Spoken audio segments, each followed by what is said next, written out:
We have a 2-minute warning. Okay.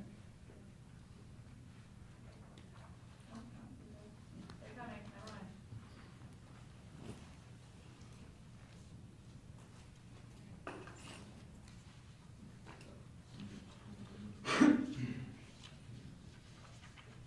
Two minutes. Tell me when we left it.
Let's see, could we pull these over a little more, do you think, or not? About as good as we can do? Good.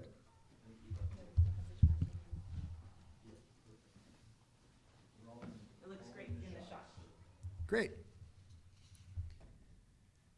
We ready? Tara? Go ahead. Yep. Good afternoon. We are here this afternoon to share with my fellow Washingtonians some concerns we have and an update on some important matters regarding our statewide efforts against this virus. I won't be issuing any legally binding orders today, but that does not mean that we would not be back here soon to make further legally binding orders. And we understand that perhaps the force of law will not be necessary if Washingtonians act with the force of compassion, in the force of responsibility, in the force of a sense that we are indeed all in this together. We remain concerned that some of our state are not taking the measures that are absolutely necessary to preserve health and life and limb in the state of Washington. It is not rhetorical or hyperbolic when I say that everyone needs to change their behavior, change the way we live temporarily, if we are going to prevent significant loss of life for the people we love in the state of Washington. And when I say everyone, I mean, frankly, everyone, because we all are potential transmitters of this virus, and we all, to some varying degree, are potential victims of this virus. And if anyone is living a normal life today, you are not doing what we need to do for you to do if we're going to save lives in this state. We are still seeing people behaving as if this virus was not a mortal threat to people in this state. Although I laid out orders last week for people to stop eating in restaurants and going to bars and other gathering places and put limits on large gatherings, we are still seeing people ignoring both these orders and common sense about what it takes to protect our loved ones. I've got to be unequivocal about the orders that are in place. They are crucial to halt the transmission and spread of this virus and to stave off disaster both to our lives but to our economy. And they are enforceable by law. If people continue to ignore this common sense provision, I will go farther to protect 7 million Washingtonians. So I'm asking you, and you may say I am pleading with you, to stay home, unless it is necessary for you to go out. And I'm asking both businesses and individuals to help us accomplish this. Now, not everyone has got the memo on this yet. I just talked to a friend of mine this afternoon who found out that her 18-year-old son was still going out, hanging around in various places where the young folks hang out. That is not responsible behavior. And if you're seeing an 18-year-old doing that, tell them they're going to get cut out of the will if they don't behave. Because we have got to be serious about this virus. And if they don't respect that, tell them they're going to hear from the governor.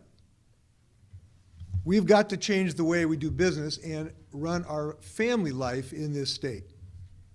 Now, employers have an obligation as well. They have a moral and legal obligation to the health and safety of their workforce, including biosecurity risks presented by COVID-19. Workers that are older than 65 and those with underlying health conditions, as defined by the Center for Disease Control, are particularly vulnerable to exposure and the associated consequences.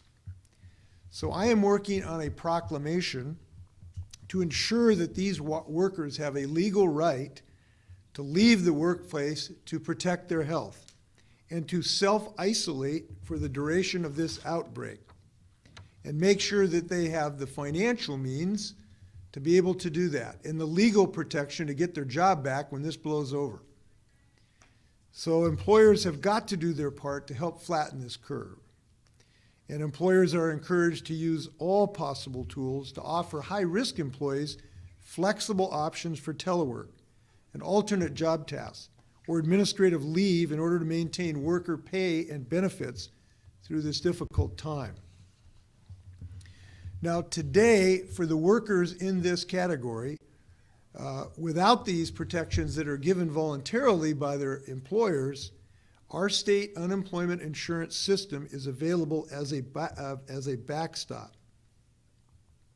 And we're working hard on establishing the guidance necessary to protect workers and support businesses in this regard. If you are in one of these vulnerable groups, I want to see to it that you have the right to stay home to protect yourself. And I urge you to do so.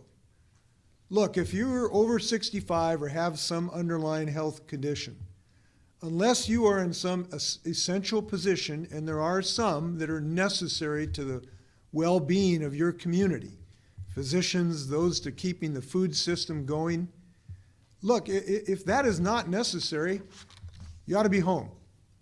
And we want to protect you when you are there. So at the moment, we're trying to determine whether I can accomplish that by executive order or whether there is further legislative action, but we intend to get this job done. But we really can't wait for that. Employers need to make accommodation right now. And we're committed to doing this because we want to ensure the health and the economic stability for high-risk populations so that they can self-isolate. We ask employers to make appropriate accommodations for their employees' social distancing for all the employees, if in fact they're on site. We can't have too many people in the room. We have to have cleaning and sanitizing in all places. So regardless of your industry, whether it's industrial or warehouse, in an office or a retail store, you have a moral and legal obligation to make this work for your employees. You've got to practice social distancing in the workplace, and you've got to ensure the biosecurity of your employees. Now, we need to be protective of these people in our personal lives as well. I'm asking every Washingtonian who has someone older in their family to call them tonight and tell them you really can't go out anymore except for essential purposes, like getting food or the pharmacy. Sure, it's okay to go out for a walk outside as long as you stay more than 6 feet away from other people. But it is too dangerous, particularly if you're of this age group, to be going to dinner parties, to be going to coffee clashes and sewing needle get-togethers. That's just too dangerous right now. And it's too dangerous, frankly, for your grandkids and your family necessary to be close to you.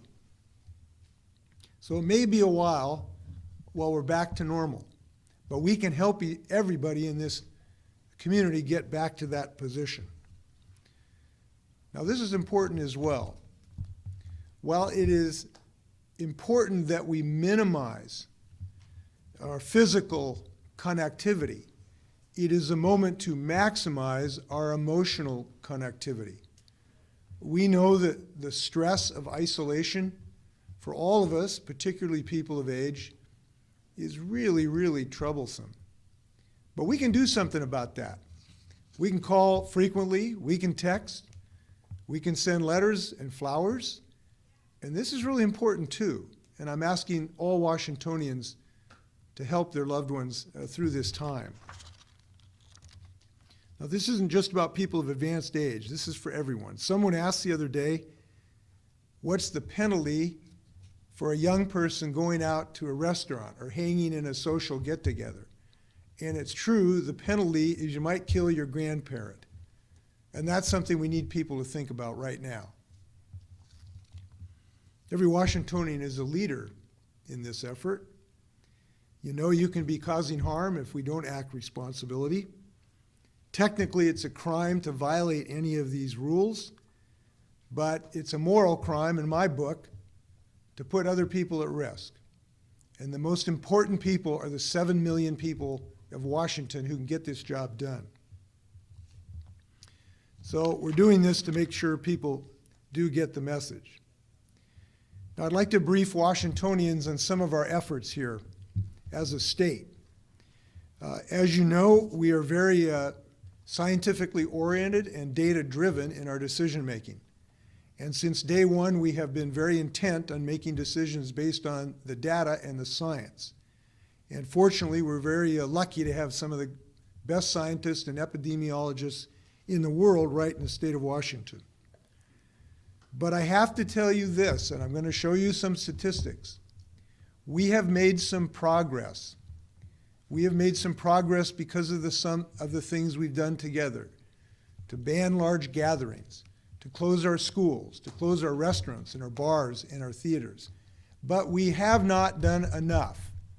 And I want to talk to you about that to show you some of the data that we're looking at on a daily basis. First, I'd like to show you one of the things we have done is look closely at our traffic data from the Department of Transportation.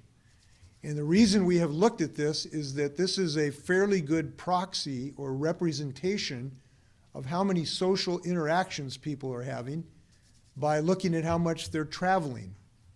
And there's some relatively good news there, and there is some very disturbing news there, and I just want to share that with you. This is our Washington State DOT tolled facilities. So this is a chart since March 1 of the traffic in the places where we do toll on our state highways. And if you look at this for the arterial in Seattle, SR 99, we've seen a relatively steady decline where we now have about a reduction of 61% below the typical or average evidence. And we need that to continue to go down. We've had some good measurable progress, but we need it to continue to go down. On SR 520 on the bridge, we have seen again fairly consistent reductions over time for the last 18 days, down now to 59% less than typical travel. But if we look at the Tacoma Narrows Bridge, although we've had some improvement, we're still only about 24% down. If we look at SR 167, we're still only about 28% down. If you look at Spokane, it's not on the chart, but it's still only about 20% down. This is not enough. In the Lakewood area of I-5, it's only about 5% the other day. That is not enough. It is clear that we have continuation of too many social interactions going on in our state. So what this points out to us in doing the analysis is that we are capable of changing behavior. It's happening in King County. But in many places across the state, although we've made some progress, it is not enough. I want to show you the second graph. If I can find this graph. We have been doing testing in our state. We are probably doing as much or more testing than any other state. We're doing somewhere in the region of 3,500 tests a day. We've done 20,742 tests so far, and 93% of these tests are negative. About 7% are positive. I just wanted to share this to let folks know there is testing going on in our state, but we cannot be fooled to think that that 7% means we're out of the woods, because that 7% could represent potentially still a doubling of this virus. So these facts do not give us sufficient confidence that we have in any way, shape, or form beaten this virus. And the risk of enormous explosion of the virus remains real. Therefore, we have got to continue to look at the science of this, and all of us, I believe, have to continue to accelerate our efforts. Whatever we're doing, we are not doing enough of it, or more importantly, we're doing too much of it. We need positive change. So this is not the beginning.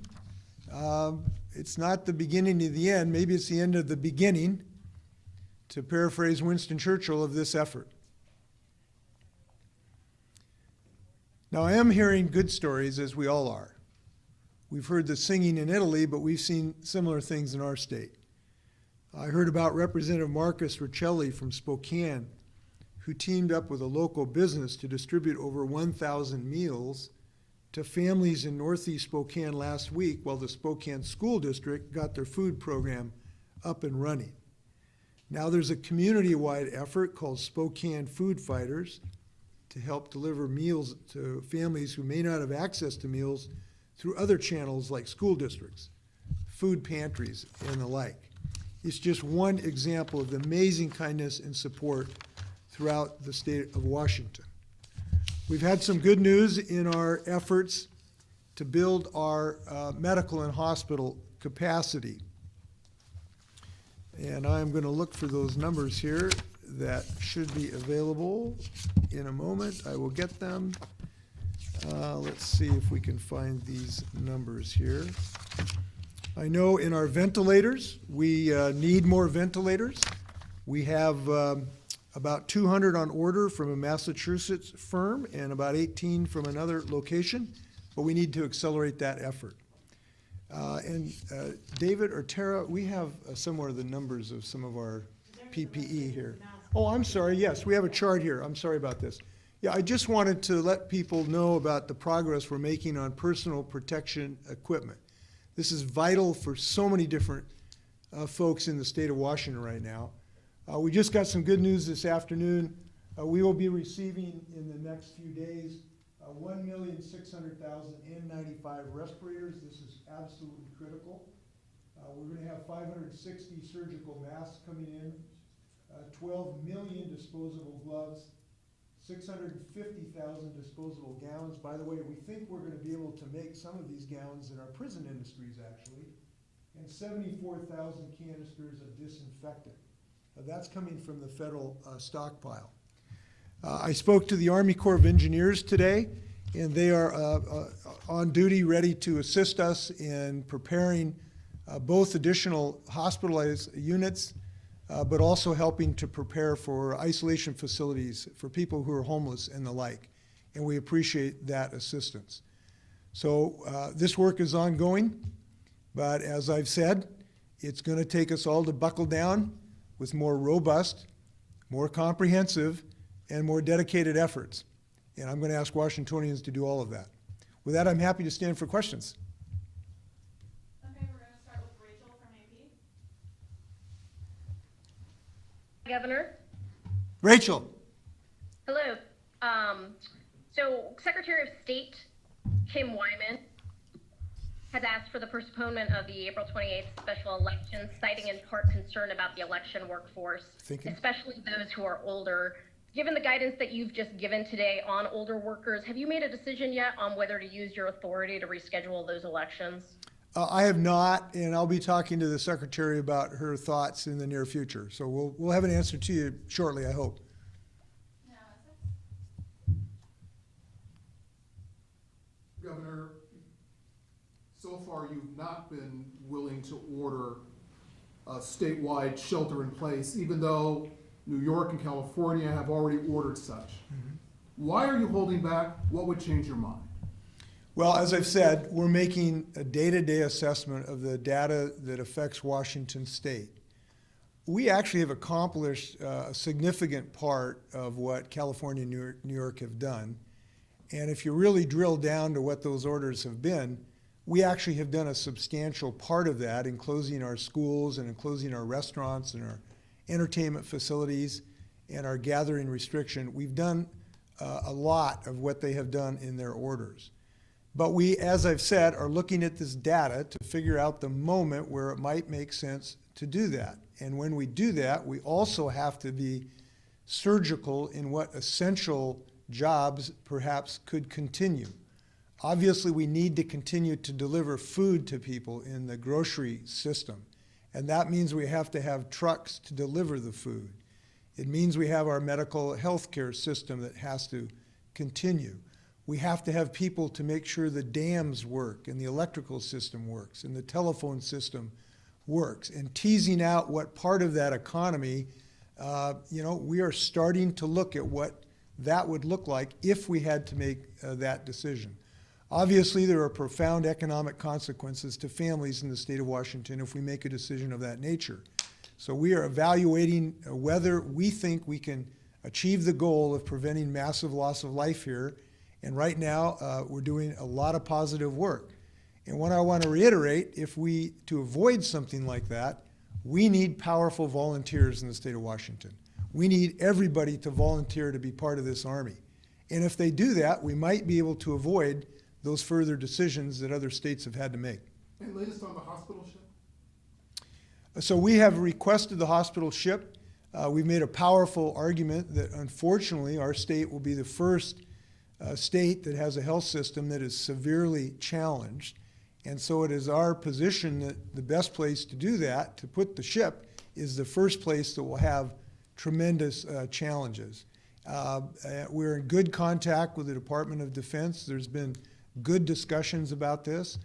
My sense is that this is being looked at very carefully. There are also medical assistance from the U.S. Army that we've not ruled out as well. We've also asked for a 750 bed Army field hospital that could also be a benefit. So one way or another, we would like to have substantial medical assistance. We need that. We need thousands of beds. And we do believe that the Mercy would be best deployed where it is most needed first, and that is Puget Sound. Now, there may come a later date when the wave has hit us and maybe is on the receding end, that it goes back to another place as the wave hits somewhere else. But we're going to be as powerfully forceful on this, and our state delegation on a bipartisan basis has been very active on this. I appreciate their bipartisan efforts. Now we're gonna go to Joe with the Seattle Times. Yeah, Governor, the equipment that you just mentioned, like the ventilators, the N95 masks, the gloves and gowns, do you have estimates when they're going to be here in the state? Are we talking 1 day away, 1 week away, 1 month away? So my understanding is it's potentially as early as this weekend, and that's important because hours are important. Look, we've got people all over the state in hospitals and clinics, you know, and emergency workers that really desperately need this. So we're very happy. Just about an hour and a half ago, we got a notice that these are, if not on trucks and trains, on their way. So that's very important. Yeah, so this list I just read to you is, we were told, should be here this weekend. I want to reiterate something I have not had a chance to talk to the media about, and that is a really important part of this effort to make sure that we have access to enough of these measures is that we really do not do further elective surgery or unnecessary medical or even dental procedures so that we can stockpile that personal protection equipment for when we really, really need it in the upcoming days. So we issued an order on that yesterday. I'm pleased that we have a lot of people pitching in. The Dental Society actually made essentially this decision on their own, which we really appreciate. We just need to not be using this unless it's really necessary right now. So if your elective surgery is rescheduled, I know that'll be frustrating to people, but this can really save lives in the next several weeks. Now we're gonna go to Jim Drew with the News Review. Governor, had a question about enforcement. Jim, can you speak up, please? Yeah, Governor, I had a question about the enforcement effort. Chief of Staff mentioned an example where someone was waiting for takeout and they were offered a beer and standing at the bar drinking a beer, which is not acceptable. Are there ways to actually enforce what you've already instituted? And then if there is a stay-at-home order, what would the enforcement piece look like for people who don't understand that they could kill their grandparent?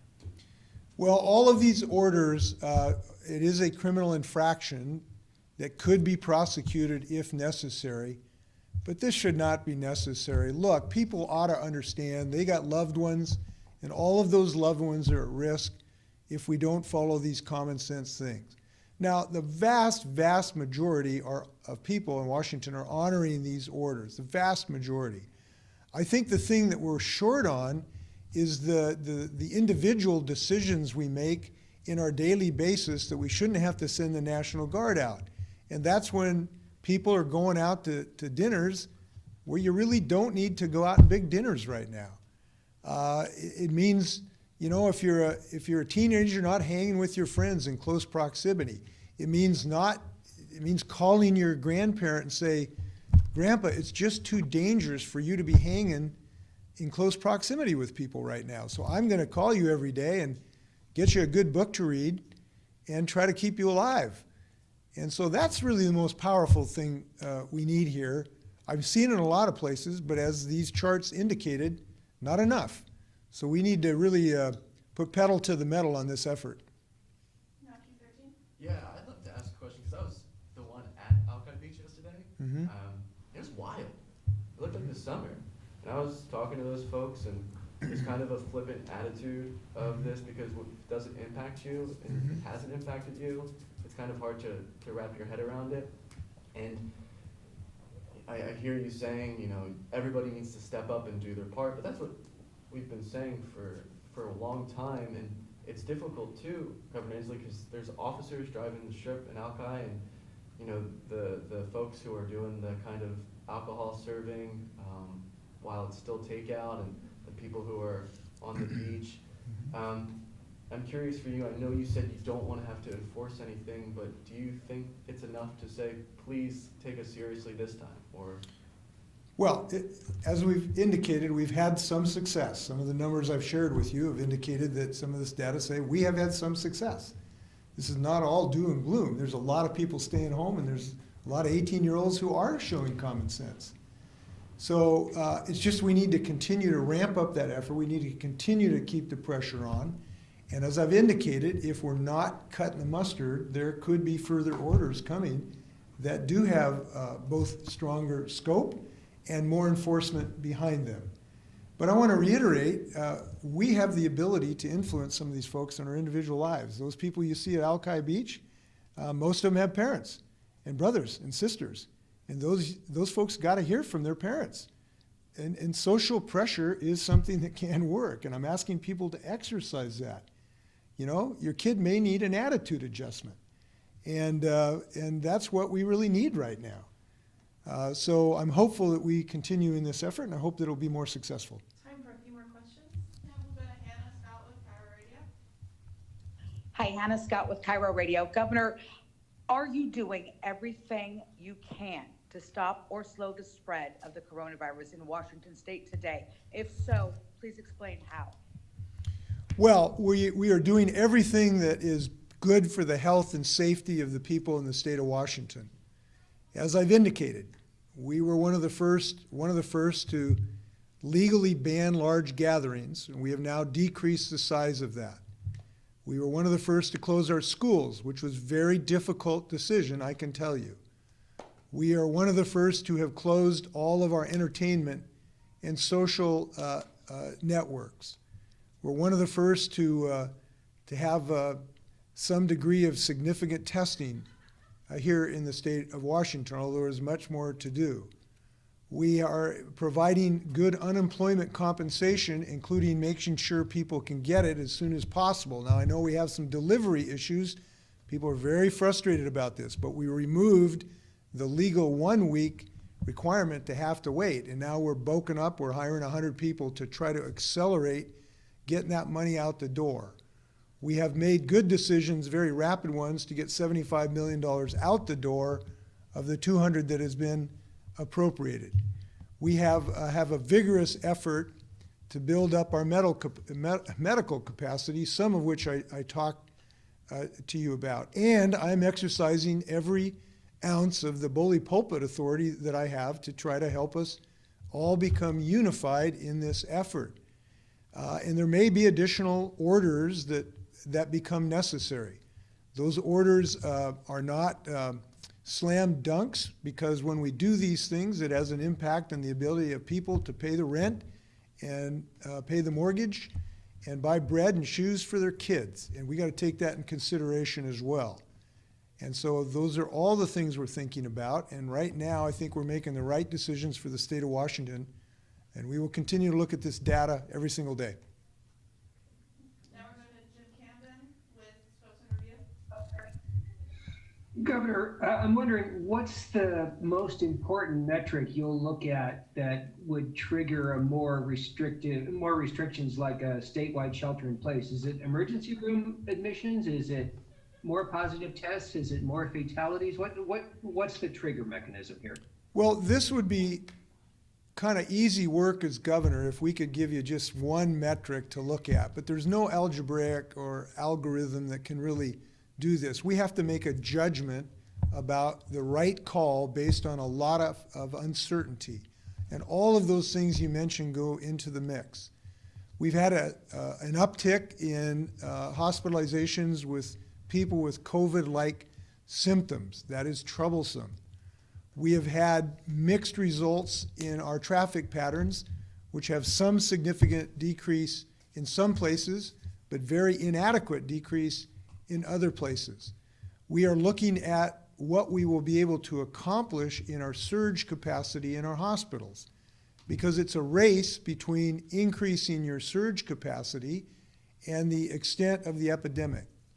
We are continuing very sophisticated modeling, feeding all of this data into models that the epidemiologists can give us. And it'll be a bit time till we have the next model to help us predict these matters. And I just want to tell you the difficulty of this as well is this virus has thrown some curveballs at different times in different places. This is not entirely predictable about how the virus will behave. It appears to behave somewhat differently based on where it is and what population it is working in. So all of those things are important. We're going to continue to make the best judgments we can, and I think you know how seriously I take this. Then we have time for one more question. It'll be Jerry with Ever